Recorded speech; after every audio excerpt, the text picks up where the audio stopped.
Good people of the internet, hello.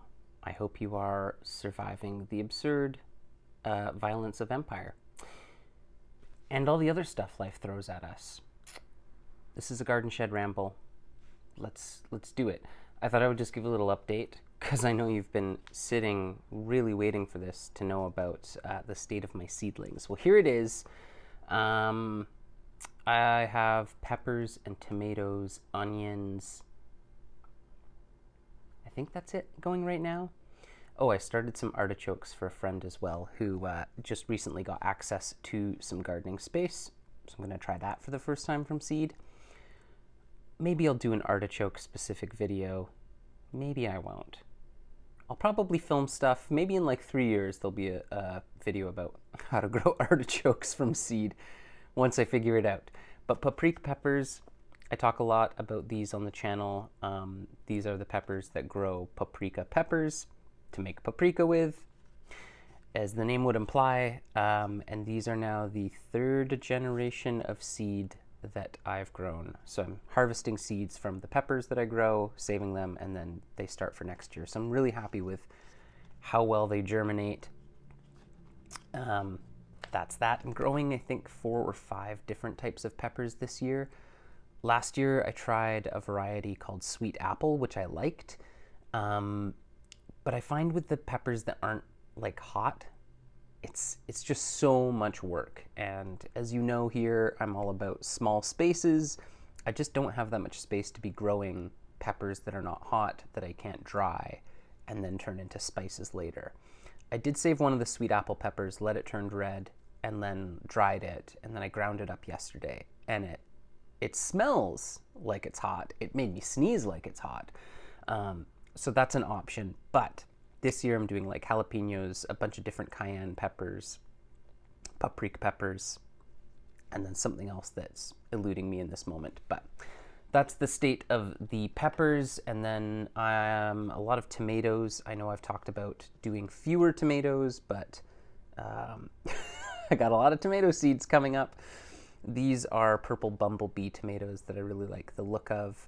And these ones I started on January 13th. Yes, I'm using a grow light. I have gotten away with starting these in January before without a grow light, honestly just out of impatience and experimentation. But don't worry if you're like, I was supposed to start tomatoes in January. No, you probably weren't. I just like starting them as early as I can, at least a few of them, just to see how healthy of a plant I can grow. My logic here is that as climates change, as our seasons are more and more unpredictable, the sooner I start something like a tomato and the healthier the plant is, and the more head start I give it, the more hardy it's going to be when I put it out. And so far, I mean, my tomatoes have done well. Is it because I've started them in January? Who's to say? I also wanted to talk about a couple of books, because books are important. I know I've been talking to a lot of people recently who are like just getting into gardening and are like, I literally know nothing, which is amazing and cool. I wouldn't say these books are necessarily beginner books, but I think they're good books to have for any level of gardener. The first one is Practical Permaculture for Home Landscapes, Your Community and the Whole Earth by Jesse Bloom and Dave Boneline. Sorry, Dave, I'm sure I'm massacring your name. This is a really great book. This was the textbook for the permaculture course, permaculture design certificate course I took through Oregon State University. And it is, I think, the best permaculture book out there right now, at least that I've come across. It kind of reimagines the 12 permaculture principles. I wouldn't say reimagines them, but I just think goes into a little bit more detail and focuses a lot more on social and ecological relationships. Not that other permaculture resources don't, this just does it more. But it goes through all the various layers of design and really breaks things down into more easy to digest chunks. So I highly recommend this. It's not a cheap book, but it's also not that expensive. It says it's $29.95 US. I think I paid 40 something for it here in Canada. But if you check out your local independent bookshop, I'm sure they can order it in. And like, it's the kind of book you're going to have for forever. So if it sets you back $45, $50 even, I think it's worth it. The next book is The Organic Gardener's Handbook to Natural Pest and Disease Control. I know it's not sexy to buy books that you don't actually get to read per se, and if you've read this book cover to cover, props to you. But it is really more of a reference book, which I think is always good to have.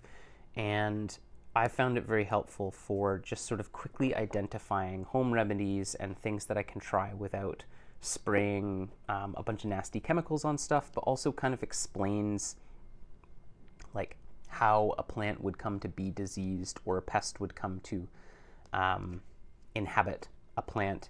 It's just a good thing to have. So these are my two recommendations: Practical Permaculture, Natural Pest and Disease Control. There's lots of books like this. I'm not saying that the others are bad, but these two I've found really helpful. And despite my background in landscape gardening, I don't have any formal training. Now I have the permaculture design certificate, but I'm often full of questions and I need something that I can just quickly go to for reference. So these two have been really helpful. I'm going to keep it short today. Seedlings, books, those are the things. I hope you're well. I hope you are starting to enjoy thinking about gardening, depending on where you're at in the world. I'm going to be continuing to upload videos in the Urban Permaculture series. That's a playlist. If you haven't looked at the playlists yet, I have a combination of playlists for various topics of videos that I've made, and then also playlists for a whole range of topics that are videos from other people that I really like and I think are good. So if you want to save some searching and casting around and falling down YouTube rabbit holes, I recommend you check those out. Until next time.